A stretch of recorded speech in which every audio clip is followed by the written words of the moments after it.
Salut les Fluffy! Aujourd'hui je suis avec mon ami Samuel et on va faire une petite interview et du coup il va nous parler de comment c'est de porter des modes principalement féminines en tant qu'homme. Alors, est-ce que tu peux un peu nous parler de toi? Alors moi je m'appelle Samuel, j'ai 37 ans. J'ai commencé à faire du genderbender il y a une dizaine d'années. J'ai commencé il y a une dizaine d'années, j'écoutais principalement du visual kei. C'est comme ça que j'ai découvert les tenues aristo, gothique, lolita. Et puis il y avait plusieurs groupes qui m'intéressaient pas mal et j'aimais bien le look des membres des groupes. Et il y en avait un qui était un peu dans un style lolita que j'aimais beaucoup. Et puis j'ai commencé à m'acheter des tenues comme ça. Je savais même pas que je faisais du lolita à l'époque là. C'est en croisant des filles qui m'ont dit tu fais du lolita. Du coup, puis il y a un terme pour les hommes, c'est le brolita. Du coup j'ai fait ça pendant quelques années. Au début sans le savoir, après les filles ont été sympas, elles m'ont invité à des tea parties, des events entre filles et tout. Il y a très peu de garçons, c'est un peu dommage.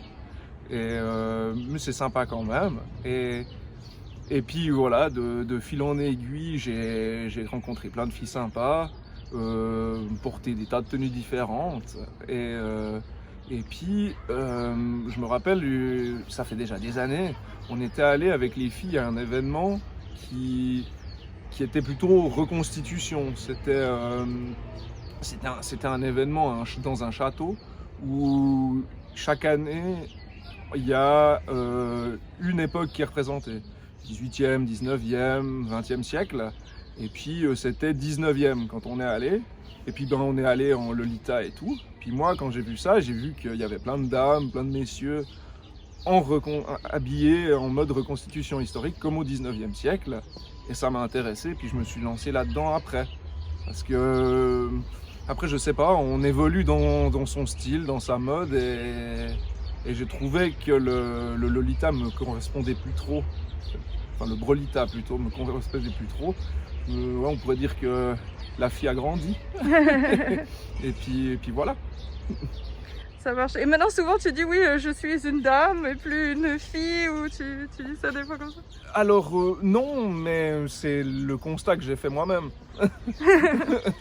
Et les gens ne savent pas forcément parce que je le mets pas forcément en avant. Et puis les gens ils regardent typiquement sur les réseaux sociaux, ils regardent ce qui est en haut de la feed, hein, ils regardent pas ce qui est dans le bas des albums, photos et les choses comme ça. Donc ils se doutent pas forcément qu'on a fait du Lolita ou du Brolita avant. Ils voient ce qu'ils ont devant les yeux et puis c'est tout. Mais c'est sympa. Ok, et alors en tant qu'homme, est-ce que tu sens que c'est quelque chose lié à j'ai un côté féminin, il faut que je sorte ça à travers ces vêtements, ou est-ce que tu aimes juste ces coupes de vêtements, ou qu'est-ce qui t'attire vraiment là-dedans? Alors ce qui m'attire bien là-dedans, c'est j'aime beaucoup ce style. C'est des très beaux vêtements. Et puis j'ai toujours été un peu, et ça je le disais déjà avant, toujours été un peu frustré en tant qu'homme parce que il y a très peu d'habits fun, il y a très peu de chaussures. Je veux dire, les chaussures c'est quoi? C'est basket, mocassin. C'est quoi? Pantalon, short, bermuda. Vous prenez une fille, elle peut porter tellement de choses différentes. et voilà, et moi j'ai décidé de me séparer de ça, de porter plus ou moins ce que je voulais. Et puis j'aime beaucoup la mode du 19e, donc je fais principalement la reconstitution du 19e siècle, donc de 1860 à 1900. Et voilà, c'est 30 ans qui me plaisent beaucoup. Et voilà, j'ai décidé de me séparer, enfin comment dire ça, de me foutre du regard des autres et puis de m'habiller un peu comme je veux. Et voilà. Et du coup, est-ce que ça a été difficile pour toi de faire le pas, je pense tout au début, là, en te disant ces vêtements sont très clichés féminins et je vais sortir dans la rue avec ça, est-ce que les gens vont être méchants, est-ce que t'as dû vaincre quelque chose en toi? Alors, non, non, pas du tout, parce que moi je me suis toujours senti un peu en marge dès le collège, quoi. J'ai toujours été voilà, le gars qui aimait les trucs pas comme les autres. J'écoutais du metal alors que les autres ils écoutaient du hip-hop. J'aimais les trucs que d'autres gens n'aimaient pas. Je veux dire, j'étais geek alors que les autres ils pensaient à sortir en boîte. Enfin voilà, je faisais du jeu de rôle, des choses comme ça. Et du coup, c'était plus une façon d'interpeller les gens, de les choquer, puis de leur montrer que je suis différent, en fait, que je suis pas comme tout le monde. Et c'est ma manière à moi de montrer aux autres que je suis pas comme tout le monde. Et ça m'a toujours plu, ça. Moi, j'adore le regard des autres. C'est très intéressant de voir comment les gens vous regardent. Parce que quand vous vous déplacez dans la rue, que vous êtes habillé normalement, les gens ils vous regardent pas. Mais dès que vous avez un look particulier, typiquement, les gens ils vous regardent. Et il y a toutes sortes de réactions. Et ça, c'est très intéressant. Et t'as eu des réactions autant positives que négatives ou... De tout et de rien. On s'est fait caillasser avec des amis une fois, pour donner un exemple très mauvais. Un très mauvais exemple. On s'est jamais fait cracher dessus, ça arrivait à certaines personnes. Hein. Okay. Pas dans le Lolita, je crois, hein, mais dans des gens qui ont un style alternatif. Et moi j'ai eu de la chance, ça m'est jamais arrivé ça. Mais on a aussi de très bonnes réactions, des gens très gentils, très curieux surtout. Mais vraiment oui, des gens plein de gentillesse qui s'interrogent juste et puis qui se demandent pourquoi cette personne a fait le pas de faire autre chose et a choisi de ne pas choisir la ligne qu'on lui donne, qui lui est assignée à sa naissance ou je ne sais quoi. Et ça c'est sympa, on arrive à de belles rencontres et de belles discussions de temps en temps. Et est-ce que tu as envie de dire quelque chose à des hommes qui s'habillent très normal et puis qui trouvent ça intéressant et qui oseraient pas du tout faire le pas? Est-ce que... qu'ils y aillent. En plus, j'ai envie de dire que ces 10 dernières années, ça évolue vachement. Quoi qu'on le dise, quoi que certaines personnes ne le disent, on se fait de moins en moins embêter dans la rue. Et j'ai envie de dire oui, allez-y quoi. Puis plus il y aura de gens, moins il y aura de gens qui critiquent. Hein. Parce que si ça devient normal, pour le commun des mortels, eh ben, ça sera normal et plus personne ne sera choqué. Mais moi ça m'embêterait que ça devienne normal parce qu'on passera inaperçu dans la rue. Moi, comme je vous ai dit avant, j'aime bien qu'on m'aperçoive. C'est bien, au moins tu choisis des vêtements avec lesquels tu passes pas inaperçu. Hein. Et donc cette tenue que tu as aujourd'hui, c'est toi qui l'as cousue complètement? Alors oui, j'ai fait la tenue intégralement, enfin pas intégralement, le chapeau est d'une créatrice allemande qui est modiste. Donc une modiste, c'est une personne, homme ou femme, qui fabrique des chapeaux. Et j'ai fait la tenue et puis comme elle est très douée, j'ai dit conçois-moi un chapeau pour aller avec ça. Et parce que en fonction de l'époque, surtout à l'époque, surtout au 19e, le chapeau est très important pour la coupe de la tenue. Ce que je porte, c'est une réplique de tournure de 1880. C'est ce qu'on appelle la taille en S, si tu veux. Voilà. Et le chapeau est tout à fait particulier. En 10 ans plus tard, on ne portera pas le même chapeau. Et 10 ans plus tôt, on ne portait pas le même chapeau. C'est vraiment ancré dans cette période-là. Et du coup, si vous portez un chapeau qui n'est pas adapté, la tenue ne va pas. Ça fait un peu Ita de l'époque. Non, c'est pas que ça fait Ita, c'est juste que dans la coordination, typiquement dans le Lolita, tu peux porter un béret, tu peux porter un half bonnet, un bonnet. Je dirais que tout va, il n'y a pas de... Enfin oui, il y a des codes, mais il n'y a pas des codes d'époque. Oui, c'est ça, ouais. Et le truc, c'est que ça ne va pas. Si je portais par exemple un chapeau de 1890 avec cette tenue-là, ça n'irait pas. Et porter ce chapeau avec une tenue de 1890 qui est avec des grosses manches ballons, ça ne jouerait pas. Okay. Enfin, ça ferait quelque chose de bizarre. Oui, voilà, mais c'est comme dans le Lolita, si tu portes un truc gothique avec un truc très sweet, ça fait bizarre aussi. Ah oui, voilà. C'est vrai que si tu mets de l'OTT mêlé à du EGL, ça ferait bizarre. Est-ce que tu peux, est-ce que tu es d'accord d'ailleurs de nous parler un peu de ta situation personnelle, ta famille, ta femme? Ah oui, oui. Ah oui, alors ouais.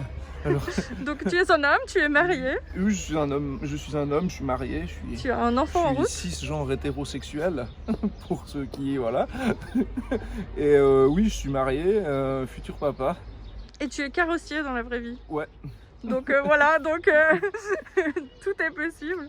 tout à fait. Et puis voilà, j'ai envie de dire les gens, amusez-vous comme vous voulez. Après, portez ce qui vous plaît, moquez-vous du regard des autres. Après, je suis quand même en questionnement ces derniers temps parce que typiquement, mes enfants, comment vont-ils prendre la chose? Enfin, c'est même pas comment eux ils vont prendre la chose qui me fait peut-être souci, c'est l'image que je vais renvoyer et l'image que eux vont avoir de moi et comment ils vont assumer ça, admettons, à l'école, dans leur vie, à eux. Savoir que leur papa il met des robes et puis que ça lui plaît. Comment ça va se passer? Ça, je suis un peu en question là à ce sujet-là. Ça, je sais pas du tout comment ça va se passer, mais je pense que on va essayer de faire des enfants qui sont tolérants et puis qui ne jugent pas les autres. Mais après, comme on dit, l'enfer c'est les autres. On verra bien comment ça va, mais je suis un peu en questionnement à ce sujet-là ces derniers temps. Est-ce qu'il y a autre chose que tu voudrais parler? Bah déjà, merci. Merci de m'avoir interviewé, c'est sympa. Je pense qu'il faut donner de la visibilité à tout le monde. Et puis voilà, je trouve cool qu'on puisse sortir et puis faire des choses ensemble avec Lolita et tout. Enfin, c'est un milieu qui évolue, qui était peut-être pas super au début. Enfin, ce que j'ai connu au début, c'était pas super, mais maintenant ça devient vraiment bien, c'est cool. Et puis merci de créer toujours des événements, puis d'être là, et puis d'avoir le sourire, et puis ça fait plaisir de te voir. Cool, moi aussi. Bah, merci beaucoup à toi. On a fait une super sortie aujourd'hui avec plein de Lolita. Et puis, comme c'est notre pote, il vient habillé comme ça. Puis c'est hyper cool et tout le monde est content. Donc, oui, c'est vrai, je voulais ajouter un petit truc à ce sujet. C'est que même si j'ai quitté le style Lolita, Brolita, Joël m'a jamais jugé, m'a jamais posé de questions. Puis toutes les autres non plus. Hein. Et voilà, après, je fais toujours quand même l'effort. Je vais jamais venir pas en quasi, on dit que... Normie? En normie, ah, d'accord. Ça n'existait pas ce terme avant, c'est drôle. On me le dit. Oui, si tu veux, alors ça je connais. Ouais. Donc voilà, oui, je ferai toujours l'effort, ou soit de devenir en homme du 19e par exemple, ça je pourrais le faire, j'ai des tenues aussi. Mais de ne pas venir en pantalon, t-shirt quoi. Enfin, ce serait un peu bête. Tu fais du cosplay, puis des fois je te croise en cosplay complètement différent aussi, c'est assez marrant. J'en ai pas parlé, ouais, c'est vrai que moi j'adore jouer avec le genre, donc je peux faire le Punisher ou Sarah Bernard. Et ça c'est rigolo. Et d'ailleurs au moment ta femme elle s'habillait aussi plutôt en homme. Oui, on faisait du genderbender en comment dire, pas en convention, en constitution historique. Et c'est drôle parce que typiquement, pour une petite anecdote à ce sujet, c'est que à Kandersteg, tu es déjà allé à Kandersteg, le jour je me mets en dame, je croise des gens et tout, puis le soir on fait le bal, tu vois, le samedi soir, et les gens ne me reconnaissent pas. Ah mais parce que le soir t'es en homme du coup pendant... Ah, et ça c'est trop drôle. Et du coup j'allais te demander, dans ce genre de truc de reconstitution et tout, il y a beaucoup d'autres hommes qui s'habillent en femme ou t'es non, je suis le seul, mais justement c'est ça qui est cool. Comme je te l'ai dit, j'aime bien démarquer, tu vois. Mais dans le Lolita, j'ai l'impression que les gens sont beaucoup plus open à avoir des Brolita, des gens qui portent du Lolita en tant qu'homme. Et est-ce que dans ce milieu-là, quand ils découvrent que t'es un homme, est-ce que ça passe aussi bien qu'en Lolita? Alors c'est différent, et là vous avez plusieurs styles de gens, mais après il ne faut pas oublier que c'est beaucoup des personnes âgées qui font ça, et en principe ça passe bien, il y a 2 ou 3, comme toujours, il y a toujours 2 ou 3 personnes qui ça... mais les gens restent polis et disent rien. Voilà, disons qu'on m'invite pas à danser. Mais après je danse très mal, mais voilà. Et puis après bon, où on va aussi, c'est en Suisse allemande. Et il y a la barrière de la langue aussi, donc on parle pas trop avec les gens qu'on connaît pas. Et puis il y a certaines personnes, on voit à leur regard que ça Enfin, il y a beaucoup de gens qui s'intriguent, mais puis il y a des gens à qui ça plaît pas. Mais après, Ok. on peut pas Mais plaire à bon, tout le comme monde. partout, hein, je veux dire, je suis Voilà. sûre qu'il y a des Mais Lolitas qui sont là, les hommes de fort de ça. c'est ni mieux ni moins bien qu'ailleurs. Ah bah d'accord. C'est très plus bien, ou moins très bien. comme dans la rue. Enfin voilà. Mhm, Les mhm. gens respectent quand même plus parce que c'est un endroit où tu viens costumé et tu es là pour ça. Mhm. Du coup, les gens sont tolérants en Mhm, général. mhm. Et ça, c'est bien. Juste un petit truc, Lolita on dit c'est pas un costume, mais toi du coup c'est un costume historique, donc on peut dire costume. Oui, c'est du costume, ouais. Ok. Voilà, nous, ce qu'on n'aime pas, c'est quand on nous dit qu'on est déguisé. Oui voilà. Enfin, vous non, les Lolita En Lolita non plus, ouais. Alors ça D'ailleurs, c'est un c'est truc pas qui se un traduit pas déguisement. très bien en anglais, mais effectivement quand on dit ouais un costume ou un déguisement, voilà ouais. C'est ça. Ouais, c'est marrant parce que d'un certain point de vue, si tu lis la définition du déguisement, Mhm, c'est ce que moi je fais. mhm. Vous, en Lolita, tu ne considères pas être déguisé vu que tu considères ça C'est comme des un, vêtements, ouais. comme un style street, de- un street style, Ouais, ouais. un style de rue, si on veut bien. Mm. Tandis que nous, on est déguisé. On se déguise pas, on se costume, mais ça veut dire la même chose au Ouais, final. ouais, ouais. Sauf qu'il y a c'est comme quand on dit de quelqu'un qu'il est gentil. C'est pas un mauvais mot, mais ça veut, voilà, quelqu'un qui est gentil, c'est quelqu'un, voilà, Hmm. c'est péjoratif. Et pour nous, on prend le fait d'être déguisé péjorativement. Ouais, je vois. Bah merci en tout cas beaucoup pour cette Mais interview. merci à toi. Et on va retourner rencontrer, revoir nos amis dans notre pique-nique Lolita. Mhm. Alors bonne journée, Au bye revoir. bye.